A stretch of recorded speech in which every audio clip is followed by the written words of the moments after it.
ধন্যবাদ জানাই Shrimati Rani Mukherjee ke. And now, ladies and gentlemen, I would request Mr. Shah Rukh Khan to release the festival brochure for the 28th edition of the Kolkata International Film Festival 2022.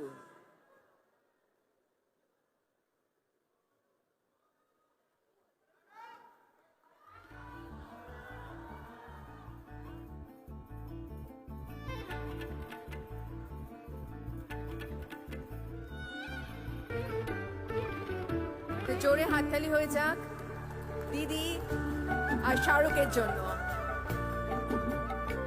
একটি অভিনব মুহূর্ত, অভূতপূর্ব মুহূর্ত। সুধীবৃন্দরা,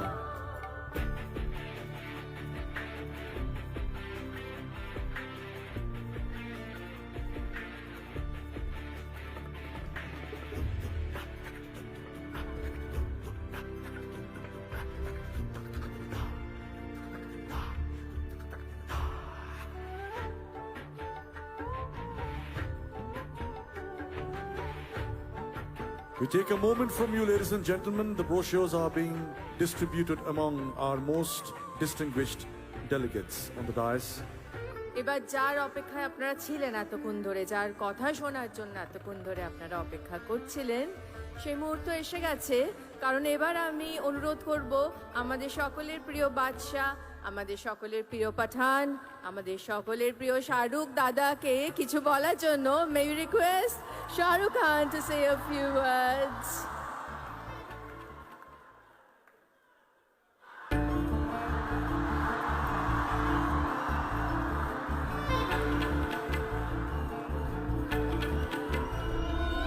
अम्मी जान कहती थी कोई धंधा छोटा नहीं होता और धंधे से बड़ा कोई धर्म नहीं।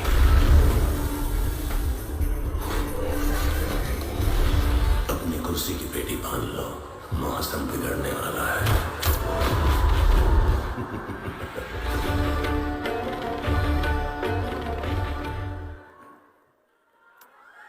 Good evening everyone and thank you everybody here in Kolkata. मैंने दीदी से प्रॉमिस किया है कि जब भी यहाँ पर आऊँगा तो मैं बंगाली में बात करने की कोशिश करूँगा। तो आज मेरे निशाने पर रानी मुखर्जी आ गई, तो उनको मैंने फंसाकर पटाकर उनसे पूरी बंगाली स्पीच मैंने लिखवाई है।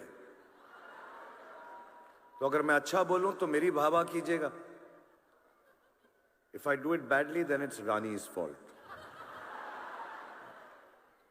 প্রথমে কলকাতায় এসে খুব ভালো লাগছে।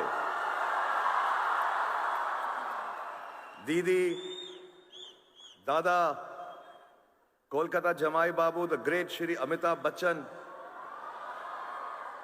আর জয়া আন্টি, এদেরকে আবার এই মঞ্চে দেখে আমার খুব ভালো লাগছে।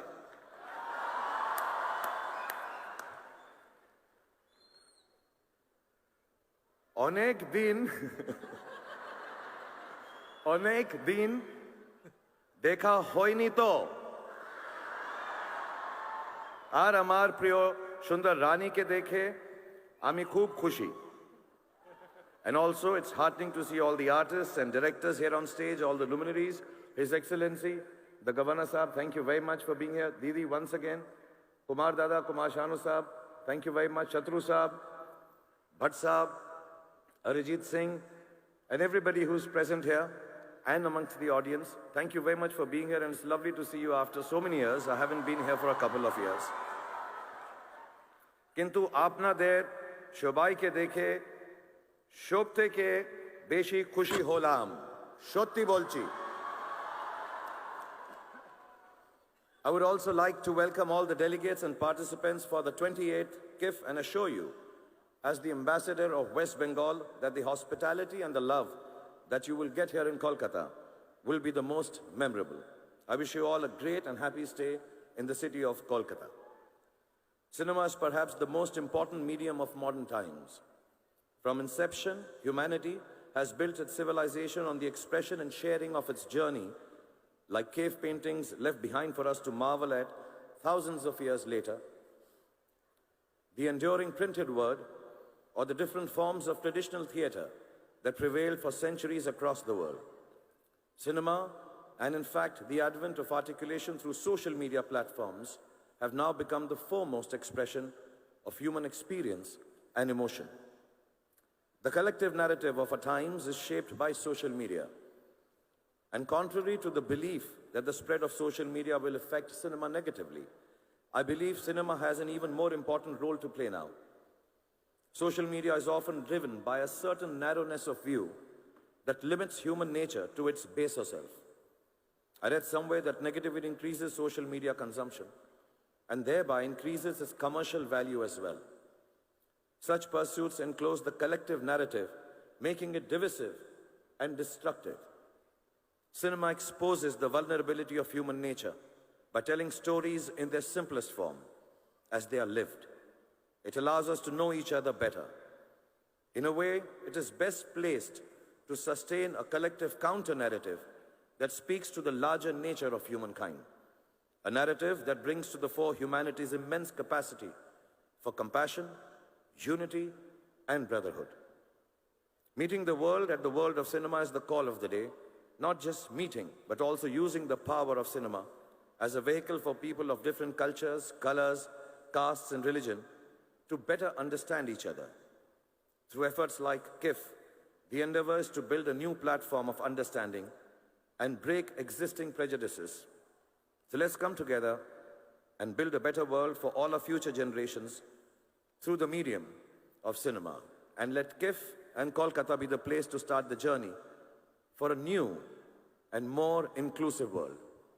Thank you very much, everybody. Have a great evening. It's wonderful to be back here in Kolkata.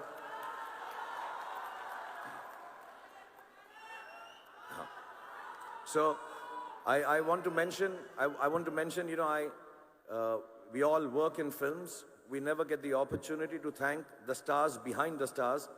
So first of all, thank you, Kumar Sanu ji, for giving me the voice people think is mine. God bless you. And thank you, Arijit, for making me sound so good. And all the people who work behind the scenes to make all of us look good, except Mr. Amitabh Bachchan. He looks good behind, on the side, in front of the camera, on top of the camera, everywhere. एक dialogue बोल देता हूं कोई मैं आपके सामने.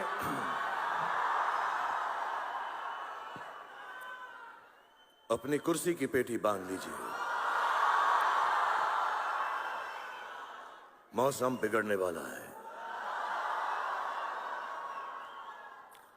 और कुछ दिनों से हम लोग यहां पर नहीं आए हैं, आप लोगों से मुखातिब नहीं हो पाए हैं, आप लोगों से मिल नहीं पाए हैं. लेकिन अब दुनिया जो है नॉर्मल हो गई है. हम सब खुश हैं, मैं सबसे ज्यादा खुश हूं. और ये बात बताने में मुझे बिल्कुल भी आपत्ति नहीं है कि दुनिया कुछ भी कर ले, मैं और आप लोग और जितने भी पॉजिटिव लोग हैं सब के सब जिंदा हैं. Thank you very much. Thank you so much, Mr. Shah Rukh Khan. Thank you so much, sir. Jundi, we all agree that this year is indeed a landmark year for the state's film sector, as we all have reunited again in this international film festival arena after 2 years of struggle. We feel extremely proud to celebrate the 80th birthday of the living legend, Mr. Amitabh Bachchan, in this festival as a very, very special category. We shall screen his films, exhibitions on his work in film industries all over. জামাই বাবু, আপনি ভেবেছিলেন যে জয়া দিদির সাথে চুপকে চুপকে চুপি চুপি নিজের 80th বার্থডেটা বম্বেতে celebrate করে নেবেন, কিন্তু সেটি হবে না, কারণ আজকে আমরা সকলে দেখছেন তো সবাই এখানে উপস্থিত আপনার বার্থডে সেলিব্রেট করার জন্য। তাই জামাই বাবু প্লিজ আসুন, কিছু বলুন আমাদের। আমরা 2 বছর ধরে অপেক্ষা করেছি আপনার কথা শুনবো বলে। Ladies and gentlemen, a big round of applause for the one and only Shri Amitabh Bachchan.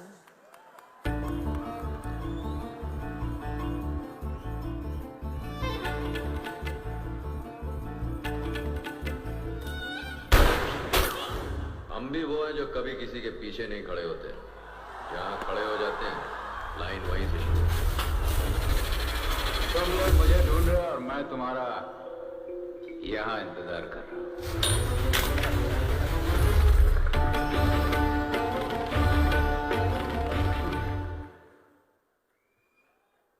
His Excellency the Governor of West Bengal, Mananiya Mukherjee ji, colleagues and friends on the dais, distinguished guests, ladies and gentlemen. 3 বছর Kyiv আসতে পারিনি, আপনাদের সঙ্গে দেখা করতে পারিনি, তাই অনেক কষ্ট হয়েছে। মমতা দি, আপনাকে অনেক অনেক ধন্যবাদ। আবার আমাকে নিমন্ত্রণ করলেন এখানে আবার আসার সুযোগ দেওয়ার জন্য।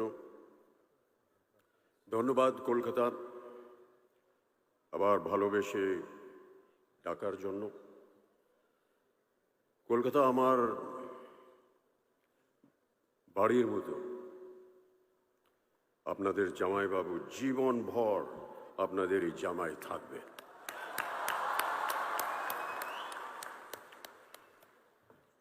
A great joy for me to be here after 3 long years at the inauguration of yet another edition of Kolkata's prestigious International Film Festival.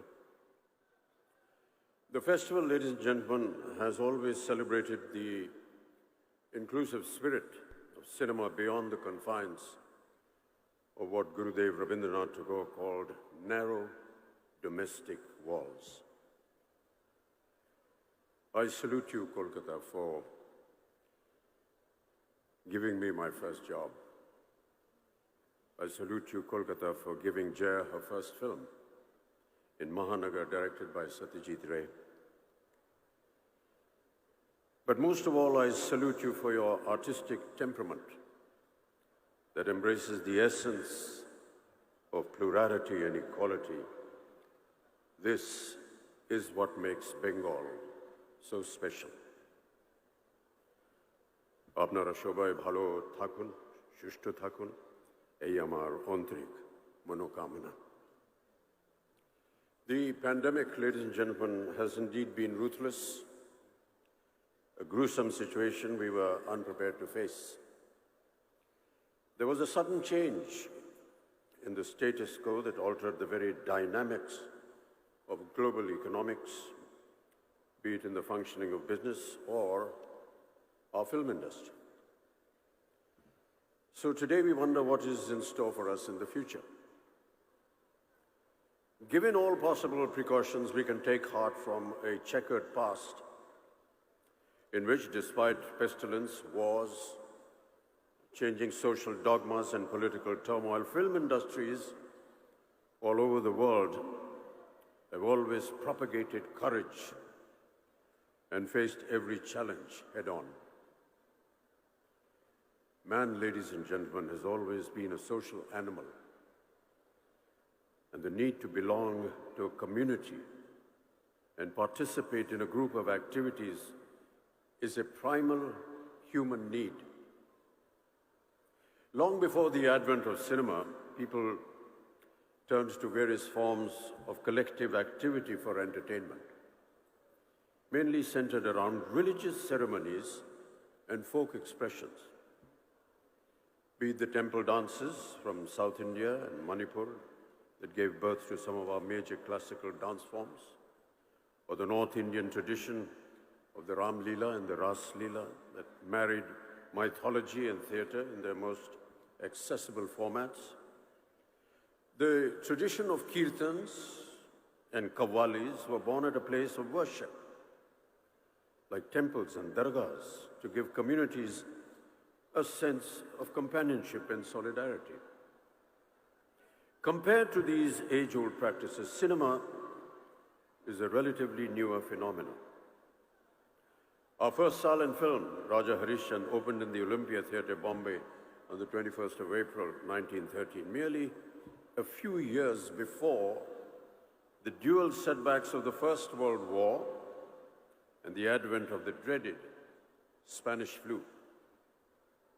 Earlier, the Russian flu often described as the first modern influenza pandemic, erupted between 1889 and 1892 and is believed to have killed more than 1 million people. However, 3 years later, once the danger had subsided, the world's first ever public screening of 10 of Lumiere brothers' short films took place in Paris on the 28th of December, 1895. As with the current pandemic, the 1918 Spanish flu also spread through international travel on steamships and trains packed with soldiers returning from the First World War. In India, the disease arrived in Bombay on a trooper ship from Mesopotamia in May, peaking in October. Mahatma Gandhi, ladies and gentlemen, the chief architect of India's independence, was one of the millions who contracted the Spanish flu. Had he not survived India's struggles to shed the British colonial yoke, would have taken a drastically different turn. The virus, described by the media as the dog that did not bark but remained ferocious with every bite, is believed to have affected close to 1/3 of our planet's population. In India itself, an estimated 18 million people died during that time. But ironically, it was also instrumental in uniting the people against the British, who had neglected all healthcare norms. Despite these turbulent times, India saw the birth of its film industry that continues to fly the flag high in our 75th year of independence and has managed to keep the egalitarian spirit of cinema alive for over 100 years. Dada Saheb Phalke not only oversaw the production of Raja Harishchandra, but also of 23 other films between 1913 and 1918. The following year, in 1919, saw the release of the first Bengali language silent film, Bilwa Mangal, produced by Madan Theatre Company of Calcutta on the 8th of November. Yet, unlike Hollywood, the initial growth of Indian cinema was slow. Silent films in the West did occasionally touch on the subject of great contagions, including the bubonic plague, but mostly from the safe distance of a few hundred years. However, Indian cinema, unlike the West, had just begun taking its baby steps. And of course, our country's freedom movement was picking up pace at a rate much faster than what the ruling dispensation had foreseen. In 2020, Britain's World War I epic, 1917, directed and produced by Sam Mendes, turned out to be one of the frontrunners of the Oscars. And for many viewers of South Asian descent, the historical drama also offered a glimpse into the role of the Indian military who fought in the Great War. Sikh soldiers had arrived in the Western Front in 1914 and received worldwide news coverage of their valiant involvement in the First Battle of Ypres. Yet, ladies and gentlemen, once the skirmishes were over, their contribution went wildly unrewarded. Britain, alarmed by domestic disturbances, imposed martial law on Punjab, ultimately leading to the Amritsar massacre of 1919 in Jallianwala Bagh. Many Sikh soldiers were left angry and let down by the British government. Christopher Nolan's film Dunkirk, a favorite at the 90th Academy Awards held in 2018, however, led to direct questions about the erasure of India from the Second World War effort. Any portrayal of Indian soldiers or references to their contribution were conspicuously absent. In India, too, the country's role in the global conflict tended to be overshadowed by the major events of the Indian independence movement that coincided with the war years. Nevertheless, within this larger conversation about cultural retellings of two world wars, it is important to look at how India's film industry responded and how it filtered stories of valor and sacrifice through the prism of cinema and the country's own struggle for freedom. The message of India's solidarity with the Allies against the Japanese invasion was underscored in the 1946 film Dr. Kotnis Ki Amar Kahani, which was directed by V. Shantaram.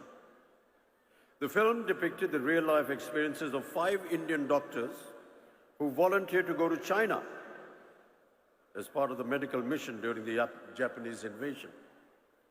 Shantaram starred in the film as the titular Dr. Dwarkanath Kotnis, regarded as a war hero. The poster for the film, designed by renowned Indian artist S.M. Pandit, depicts the Buddha, serene and still, standing amid the burning remains of war as a lasting image of hope and a reminder of historical cultural bonds between the two countries. The story, among several others, shows that even in the midst of its own struggle against the British, India shouldered its part in this momentous collective responsibility in the global fight against fascism. As native voices started being raised against British oppression and social injustices, often reflected in films of that era, it was inevitable that film censorship was born out of a raging fire and into the consequent clamping down on human rights. Ladies and gentlemen, early film stock, and many amongst my film colleagues would have noticed, had a compound called nitrocellulose, which was used in explosives as gun cotton. Mixed with camphor, it became nitrate film, not explosive, but still violently flammable. In 1897, a year and a half after the first ever film screening in the world, a nitrate fire at the Bazar de la Charité in Paris killed 126 people. A spate of similar incidents over the next decade resulted in the first world's cinematograph legislation being passed in Britain in the year 1909 to improve safety standards by controlling the issue of cinema licenses. One kind of control led to another. Since the 1909 Act made licenses necessary for public screenings, local authorities used this to regulate not just the conditions in which the film would be screened, but also the content of the film itself. After a few confusing years with everyone making up their own rules, the British Board of Film Censors was formed in the year 1912. By this time, Indians were not only watching films, but also making their own films. With one eye on the freedom movement, the Indian Cinematograph Committee of 1927-28, chaired by a former Madras High Court Judge T. Rangaracharya, was the first inquiry into movie viewing, censoring, and exhibiting habits in the country. In 1921, there were an estimated just 148 movie halls. By 1927, this number had doubled. Despite Hollywood films accounting for roughly 80% of the shows in those early years, it was the Indian titles that really got the public going. Though Indian cinema wasn't exactly prurient in the 1920s and 30s, except for some passionate kisses like the most famous one in Karma, made in 1933, involving a snake and a tearful Devaka Rani trying to bring a comatose Himanshu Rai back to life. The British, however, had bigger problems to tackle than a few on-screen smackers. What they really dreaded was the threat of communal discord and the expression of nationalistic sentiment. Any mention of British excesses was forbidden, and enough reason to earn an outright ban. And of course, there was the ultimate bête noire, Mohandas Karamchand Gandhi. Listed in the Journal of the Modern Picture Society of India in 1937 are several titles of banned newsreels featuring the Mahatma. In fact, Gandhi was the hidden subject of the first film to be proscribed in India. Released in 1921, the protagonist of Bhakta Vidur, with his Gandhi cap, khadi clothes, spinning wheel, was deemed to be a stand-in for the Mahatma. In 1939, Tyaga Bhumi met the same fate, as it portrayed what was perceived as the Gandhi of Tamil Nadu sitting on a dais spinning with a charkha. In 1931, on seeing the word Swaraj in the title of Shantaram's film, Swarajya Toran, or Thunder of Hills, and the poster of the film depicting Chhatrapati Shivaji Maharaj hoisting a flag, the head of the British Indian censor flew into a rage. This picture is banned, conveyed the censor board. But Shantaram's friend and film distributor Babu Rai Pao responded with the officials who demanded that the film be retitled, a few scenes be modified, and that the flag hoisting in the climax be entirely deleted. And therefore Swaraj Toran was renamed Uday Kal and finally released. Armed with the proverbial pen, our filmmakers were fighting their battle against the hegemony of a haughty empire. Close to 24 films were released between 21 and 1947 that either obviously or obliquely depicted the British as oppressors. The British Indian censors made every possible attempt to throttle such messages. To fight them, India needed to be socially united and progressive.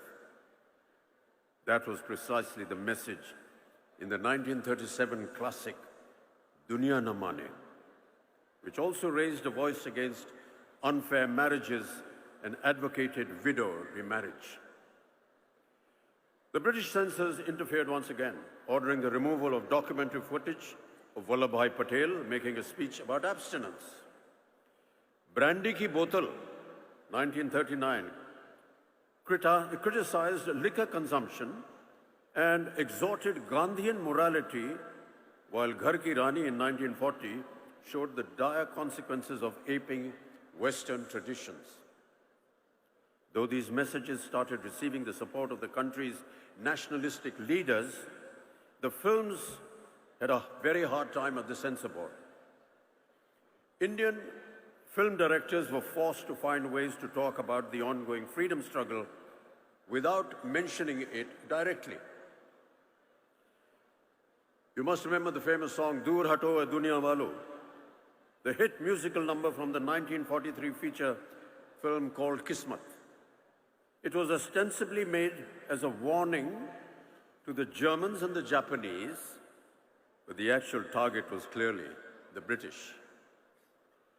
Historical films like Kumaji Nayak in 1926 that replaced the British with other invading forces, and social films like Apna Ghar in 1942, which spoke in a kind of code to Indian viewers, started several agitations all over the country. It wasn't just a case of official paranoia over feature films and newsreels. As the freedom movement picked up pace, the ruling members of the Raj became more and more inflexible. And the empire did not wait to strike back. As a counter-strategy to patriotic Hindi films, the British released English-language films deemed objectionable to Indian sensibilities. The drum made in 1938 showed all Indians as untrustworthy and scheming against their British masters. Bombay City rose in revolt against a screening with the frontier Gandhi, Khan Abdul Ghaffar Khan, demanding its immediate ban. The 1938 edition of Film India magazine called it a shameful affront to the frontier Pathans. The Lives of a Bengal Lancer, made in 1935, also met with stiff opposition in Lahore for its disrespectful portrayal of Muslims.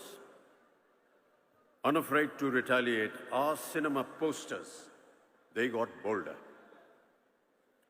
Bringing light to a vexed nation was the tagline of Chal Chal Re Naujawan in 1944, while Turn East and Hear India Speak was the tagline of Prabhat's Hum Ek Hain in 1946. Ek Kadam in 1947 went to the extent of showing Netaji Subhash Bose in one of its posters. With these never-ending confrontations in the 1940s, the policing of Indian cinema grew exasperatingly stringent. To put it mildly, over the rigmarole of 5 different censor boards setting up their own rules, things were chaotic. Finally, the 1952 Cinematograph Act set out the structure of censorship as it stands today, upheld by the Film Certification Board. But even now, ladies and gentlemen, and I'm sure my colleagues on stage will agree, questions are being raised on civil liberties and freedom of expression. Since those early times, there have been many changes in cinema content, production, star system, and the way films are viewed by audiences. Subjects have also been vastly varied. From mythological films, socialist cinema like the films of Bimal Roy, Chetan Anand and Raj Kapoor, with his Chaplin-inspired tramp as the protagonist, art house cinema, the advent of the angry young man of the 70s and 80s, viewed against the frustration of countless unemployed youth, to the current brand of historicals, couched in fictionalized jingoism, along with moral policing. The range has kept audiences reflecting on the politics and social concerns of our times through single screens, videos, multiplexes, and now the burgeoning OTT. Keeping in mind the new world order brought about by the COVID-19 pandemic, ladies and gentlemen, we will have to take into account how films are going to be made and watched in the near future. Perhaps the clue lies in the works of our timeless cinema maestros. Nearer home, there may be pointers in Satyajit Ray's cinema which reveal a politically and socially conscious and often prescient vision of Bengal, India, and humanity. Manik Das films, while remaining culturally rooted in Bengal, speak on universal themes like the immortal Apu trilogy.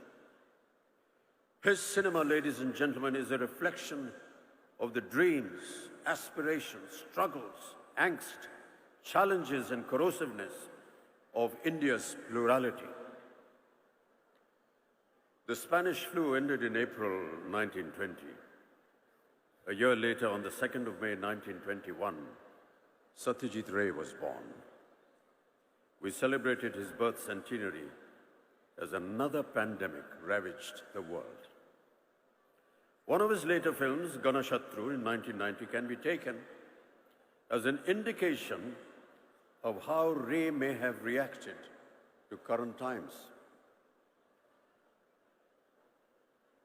In this chamber drama about a jaundice epidemic caused by water contamination that is suppressed by both the state and the local temple, Dr. Ashok Gupta becomes an enemy of the people fighting for justice. Most of Mrinalda's early films were more overtly political, always championing the cause of the rebels, the downtrodden, and the oppressed. His later films, however, touched upon the personal challenges of loneliness, as essayed by the protagonist Jamini in Khandar in the year 1984. Akaler Shondhone, 1980s, views the horrors of the 1943 famine through the lens of a facetious and impersonal film crew, shooting a story in 1980 about the catastrophe and suddenly becoming face to face with hunger and deprivation in real life. The amalgamation of political turmoil and personal tragedy